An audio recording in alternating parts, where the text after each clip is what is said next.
Welcome to the Plato Paradigm, a paradigm shift in reading Plato's dialogues. Episode 191, IO 540b to D. Because IO has agreed with the false assumption that each techne has its own exclusive subject matter, he cannot think of any field in which the rhapsode has his own special subject matter. For this reason, when he's forced to answer Socrates yet again, what is the techne of the rhapsode, he suggests that it's knowing what sort of thing each sort of person should say, what a woman, a man, a slave, or a ruler, not a technetes, a craftsman as such, should say in any situation. It would have been better if Io had not said what sort of things these people should say, but how they should say, because the rhapsode isn't the one who has to understand what sort of things these people say. The poet has already decided what they say, what sort of things they say. The rhapsode is the one who determines how these things are delivered. The point about delivery had been touched upon a long time ago when Socrates was still trying to demonstrate the divine power of rhapsodes.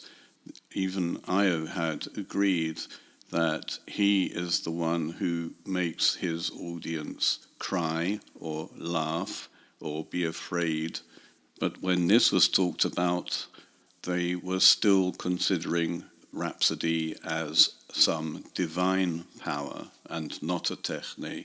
And this ability to convey the emotions behind the words of the poet has not been considered as a techne.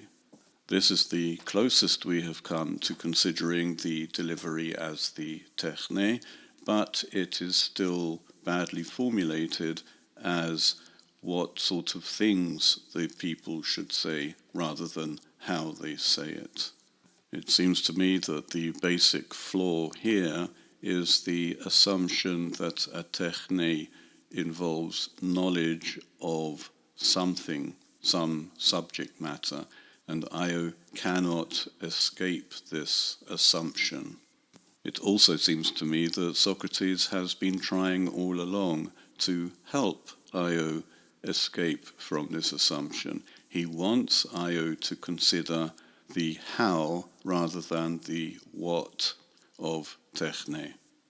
Since Io has fallen for this assumption yet again by saying what sort of things people should say, Socrates yet again cross-examines him on this point. Ara hopoia archonti leges en thalate chemadzomenu ploiu prepe pen, ho rhapsodos gnosetai kalion e ho kubernetes.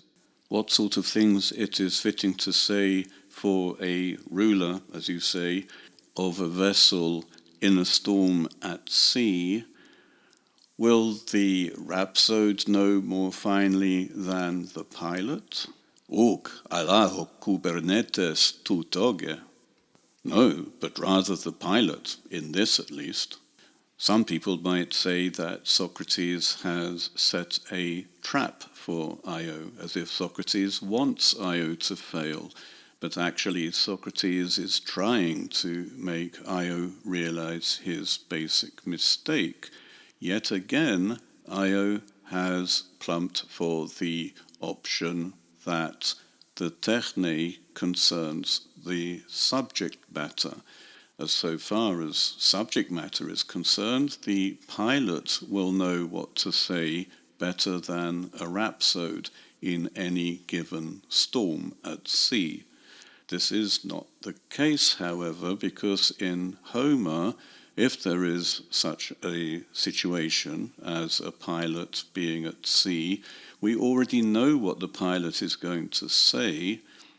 The poet has determined what the pilot will say. The rhapsode will be the one who determines how the pilot says it. We have to notice that it's been a long time since Socrates has asked who can judge better whether Homer is speaking well. We're not asking that anymore. It's simply who will know what to say in any given situation. This is beside the point. As I just said, Homer has already decided what the pilot would say.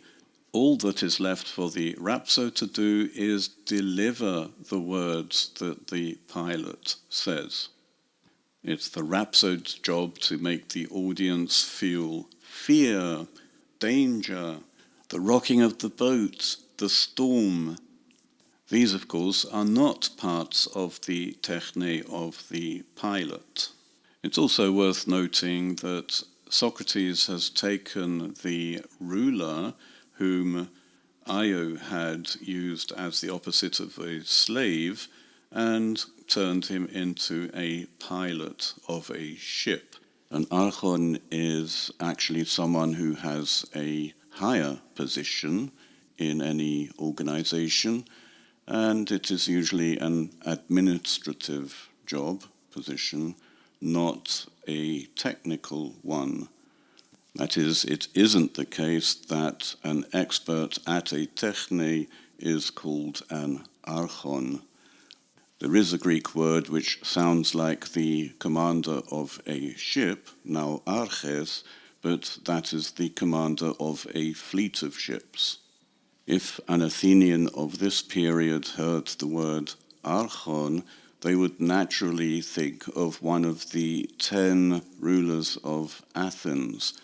10 archontes would be elected every year. Socrates has chosen to twist the meaning of archon to mean the master of some subject matter, in this case the master of a ship, the steersman. Since Io accepted this archon, Socrates thinks of another one.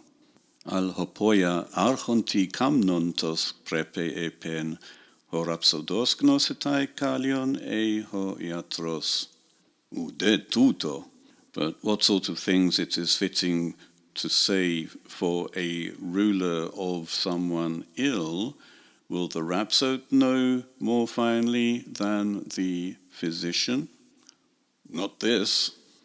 It's more of a stretch to consider a physician as the ruler of someone ill, but what Socrates is doing seems to be to consider any technites as the ruler of his subject matter.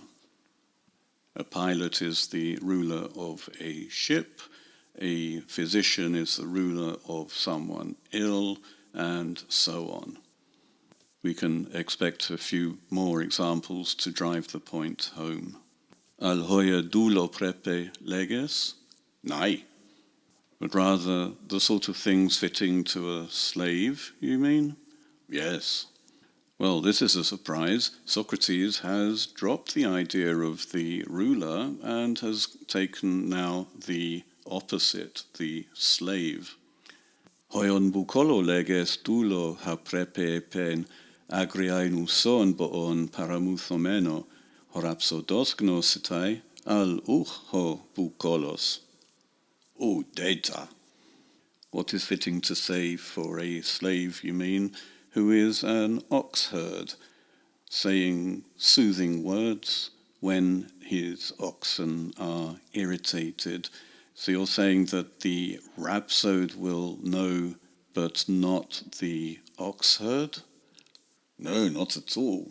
Socrates hadn't said it explicitly, but even the slave is a ruler of sorts. If he is a technites at all, he is a ruler of his subject matter.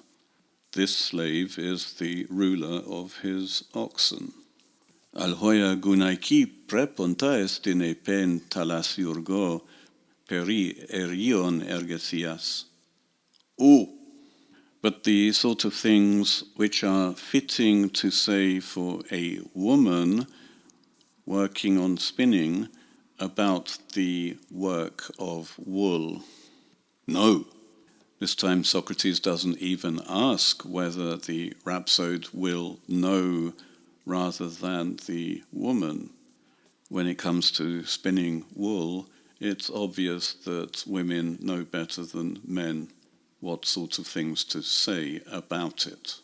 Io seems to have forgotten that he was the one who brought women up in the first place. He knows what sort of things a woman or a man or a slave or a ruler would say. And now here he is saying, oh, of course not, I wouldn't know what to say about spinning wool. He should have thought, wait a minute, I'm supposed to be the one who knows how a woman would say these things, not what she would say, how she would say them. Perhaps the context of spinning wool is throwing him off. He would know how a woman would react in a dramatic situation, but spinning wool is hardly dramatic. It actually is, but it doesn't seem to be. It's an everyday occurrence, and it wouldn't cause the audience to feel fear or joy.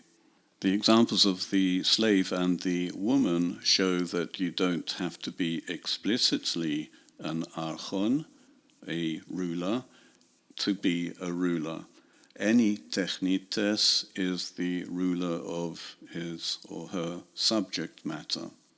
At least that is the drift of this argument, and it's only in this argument to cause Io to think about the subject matter of techne, precisely because rhapsody doesn't have this subject matter. Whatever is said in a poem is the subject matter of other techne. Therefore, this is what Socrates wants Io to think about.